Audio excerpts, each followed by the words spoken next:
শিক্ষার্থীবৃন্দ, আমরা একটি কাজ দেখতে পাচ্ছি। এখানে একটি ছবির একটি শ্যাডো নিচে দেখতে পাচ্ছি।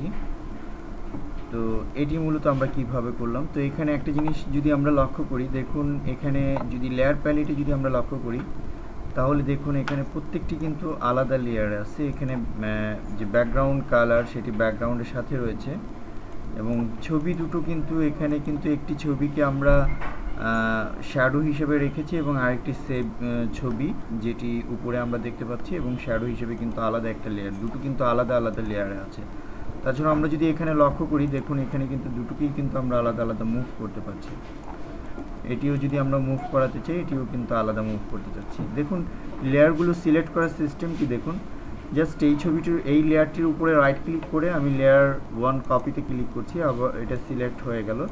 আবার যদি এখানে ক্লিক করে যদি উপরে লেয়ার 1-এ ক্লিক করি, তাহলে দেখুন এটি কিন্তু সিলেক্ট হয়ে গেল। আবার যদি আমি ব্যাকগ্রাউন্ডের উপর রাইট ক্লিক করে যদি ব্যাকগ্রাউন্ড সিলেক্ট করতে চাই, তাহলে দেখুন ব্যাকগ্রাউন্ডে কিন্তু সিলেক্ট হয়ে গেল। এখন কিন্তু আমরা কোনো ছবি মুভ করাতে পারবো না, কারণ ব্যাকগ্রাউন্ডকে কিন্তু আমরা সরাতে পারবো না, নড়াতে পারবো না, শুধু লেয়ারগুলিকেই কিন্তু আমরা সরাতে নড়াতে পারবো। তাছাড়াও এখান থেকেও কিন্তু আমরা লেয়ার সিলেক্ট করতে পারি। তো এটি আমি কিভাবে করলাম এটি নিয়ে আমি আলোচনা করব। তো আমি এখানে 4 আর একটি পেজ নিচ্ছি। আমি এখানে ইঞ্চি দিব, যেহেতু আমরা ইঞ্চিতে খুব ভালো বুঝতে পারবো। এখানে ওয়াইড দিচ্ছি 4 ইঞ্চি এবং হাইট দিচ্ছি 6 ইঞ্চি। এটি একটি 4 আর ছবির মাপ। দেন আমি রেজুলেশন করে দিচ্ছি 300। দেন ওকে বাটনে ক্লিক করব। তো এখানে মূলত আমাদের যেই পিকচারটি ছিল, যে পিকচারটি আমরা এখানে সিলেক্ট করেছি পলিগনাল লেসো টুল দিয়ে।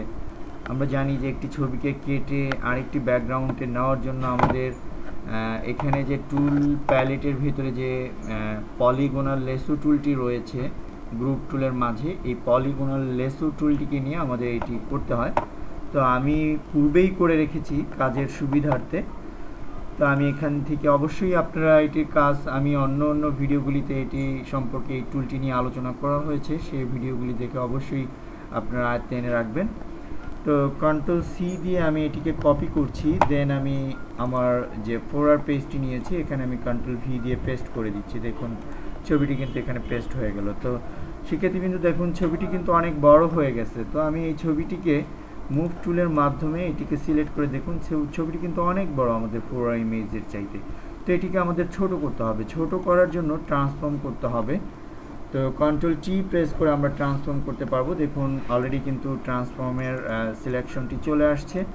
তো এই ট্রান্সফর্মের যে পয়েন্টগুলি রয়েছে, এই পয়েন্টকে ধরে কিন্তু আমরা এটিকে সিলেক্ট করতে পারি। তো দেখুন যদি এটি সিলেক্ট করে হয়তো বা এইভাবে চ্যাপ্টার হয়ে যাচ্ছে, নয়তো এইভাবে চ্যাপ্টার হয়ে যাচ্ছে। তো আমি যদি চাই একদম সমানভাবে, যে একদম চারদিকে একদম স্কোয়ারভাবে এটি ছোট বড় হবে, সেই ক্ষেত্রে আমরা যদি কিবোর্ড থেকে অল্টার শিফট প্রেস করে ধরি, তাহলে দেখুন আমাদের এটি কিন্তু সমানভাবে ছোট বড় হবে। আমি আবারও বলছি, কিবোর্ড থেকে অল্টার শিফট ধরে যদি টেনে ড্র্যাগ করি, তাহলে দেখুন একদম সমভাবে কিন্তু এটি ছোট বড় হচ্ছে। তো আমি এটিকে ছোট করে আমি এটিকে উপরে নিয়ে আসতেছি, আর একটু ছোট করে দিব, জাস্ট আমি এটিকে উপরে রাখছি।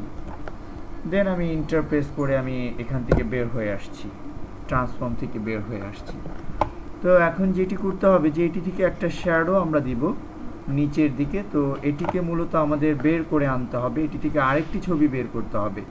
তো দেখুন এটির জন্য কিন্তু আলাদা একটি লেয়ার প্যালেটে যদি আমরা লক্ষ্য করি, এখানে কিন্তু আলাদা একটি লেয়ার হয়ে গেছে। তো ঠিক এমন অবস্থাতে আমরা যেটি করব, আমরা অল্টার প্রেস করে ধরে, দেখুন অল্টার প্রেস করে ধরার সাথে সাথে কিন্তু মাউস পয়েন্টারটা কিন্তু একটু ডিফারেন্ট হয়ে যাচ্ছে। ঠিক এই অবস্থাতে আমরা টেনে ড্র্যাগ করে, দেখুন এটি থেকে কিন্তু আমরা কিন্তু আরেকটা ছবি নিয়ে আসতে পারলাম। তো এখন আমরা যেটি করব, এটিকে আমরা ট্রান্সফর্ম করব, নিচের দিকে নিয়ে আসব। তো কন্ট্রোল টি প্রেস করে আমি ট্রান্সফর্ম সিলেক্ট করে দিচ্ছি। তো এখন আমরা অল্টার প্রেস করে ধরে যদি এটি ট্রান্সফর্ম করি, তাহলে দেখুন এটি কিন্তু ট্রান্সফর্ম হয়ে যাচ্ছে।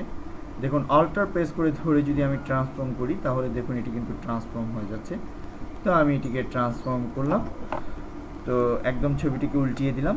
তো এখন এখানে রেখে এখন যদি চাই ছবিটিকে আমি একটু বাঁকিয়ে দিব, বাঁকা করে দিব, একটু অ্যাঙ্গেল হয়ে যাবে, সেই ক্ষেত্রে কিন্তু আমরা এইভাবে অ্যাঙ্গেল করলে কিন্তু হবে না। আমরা ছবির পুরো অংশটুকুই আমরা অ্যাঙ্গেল করে দিব। সেই ক্ষেত্রে আমরা কিবোর্ড থেকে কন্ট্রোল প্রেস করে ধরবো। দেখুন কন্ট্রোল প্রেস করে ধরার সাথে সাথে কিন্তু আমাদের মাউস পয়েন্টারটা কিন্তু একটু ডিফারেন্ট রূপ ধারণ করছে। আমি আবারও বলছি, কন্ট্রোল ধরে এই পয়েন্টটিকে আমি ধরে যদি এভাবে টেনে ড্রা করি, দেখুন ছবিটিকে কিন্তু এদিকে সেদিকে কিন্তু আমি অ্যাঙ্গেল করতে পারছি। তো আমি জাস্ট এই অ্যাঙ্গেলে রাখছি, এই পয়েন্টটিকে ধরে আমি আবার এই অ্যাঙ্গেলে নিয়ে আসলাম। তো জাস্ট আমি ছবিটিকে এখানে রাখলাম। তো আমি আরও একটু অ্যাঙ্গেল করে দিব, এদিকে আরেকটু অ্যাঙ্গেল করে দিব, এখানে ধরে আমি আরেকটু অ্যাঙ্গেল এদিকে করে দিব। দেন আমি এন্টার প্রেস করে কিন্তু এখান থেকে বের হয়ে আসলাম। তো এখন যেটি করব, উপরে একটি কালার হবে এবং নিচে একটি কালার হবে। তো আমরা ব্যাকগ্রাউন্ডটিকে সিলেক্ট করব। এখানে ব্যাকগ্রাউন্ডটিকে এখান থেকে আমরা ক্লিক করতে পারি, অথবা আমি ব্যাকগ্রাউন্ডের উপর রাইট ক্লিক করে এখানে ক্লিক করার সাথে সাথে দেখুন এখানে কিন্তু ব্যাকগ্রাউন্ডটি সিলেক্ট হয়ে গেল। তো এখান থেকে আমাদের রেক্টেঙ্গুলার মার্কিউ টুল খুবই ইম্পর্টেন্ট একটি টুল, রেক্টেঙ্গুলার মার্কিউ টুল। তো এই টুলটিকে সিলেক্ট করে আমি প্রথমে উপরের অংশটুকু একটি ডিফারেন্ট কালারে রূপান্তর করব। তা আমি ব্যাকগ্রাউন্ড কালার সিলেক্ট করব এখান থেকে হালকা ব্লু। দেন আমি কন্ট্রোল ব্যাক স্পেস প্রেস করে পুরো আমার এটিতে চলে আসছে। তো ওকে, আমার পুরো ব্যাকগ্রাউন্ডটিতে চলে আসছে, কারণ আমার এখান থেকে যে রেক্টেঙ্গুলার মার্কিউ টুলটি সিলেক্ট করেছিলাম সেটি নেই। তো আমি এবার নিচের অংশটুকু সিলেক্ট করলাম। নিচের অংশটুকু সিলেক্ট করে আমি এখানে আরেকটু ডিফারেন্ট ইয়েলো কালার আমি এখান থেকে দিচ্ছি হালকা। দেন আমি কন্ট্রোল ব্যাক স্পেস প্রেস করে ভর্ট করে দিলাম। দেখুন এবার কিন্তু নিচের এই অংশটুকু কিন্তু ডিফারেন্ট কালার চলে আসছে। তো আমি এটিকে আরেকটু বড় করে দিব, আরেকটু উপরে উঠিয়ে দিব। দেন কন্ট্রোল ব্যাক স্পেস প্রেস করে আমরা ডিফারেন্ট কালার করে দিলাম। তো নিচের ছবিটি দেখুন এখানে কিন্তু এখনো পর্যন্ত মেলেনি। তো ছবিটিকে আবারও লেয়ারটিকে সিলেক্ট করে আমরা এখান থেকে একদম চমৎকারভাবে একদম হুবহু মিলিয়ে দিলাম। তো এখন দেখুন এই ছবিটি কিন্তু লেয়ার 1 কপি। এই লেয়ারটা কিন্তু হচ্ছে এই যে ছবিটা আমরা অ্যাঙ্গেল করে দিলাম। এখন এই ছবিটাকে আমরা অপাসিটি এবং ফিল এই দুটি যদি আমরা কমিয়ে দিই, দেখুন অপাসিটি এখান থেকে আমরা যদি একটু কমিয়ে নিয়ে আসি, দেখুন এখান থেকে অপাসিটি করে দিলাম 35 এবং ফিল করে দিলাম আমরা এখান থেকে 43। দেখুন আমরা কিন্তু সেম কিন্তু একটি প্রজেক্ট কিন্তু আমরা করতে পারলাম। দেখুন অনেকটাই কিন্তু এমন। তো জাস্ট এরকম মজার কাজও কিন্তু আমরা খুব সহজেই করে ফেলতে পারবো। একটু পরিশ্রম করতে হবে, কষ্ট করতে হবে, কষ্ট করে আমাদের এই ব্যাপারগুলি একটু আয়ত্তে আনতে হবে।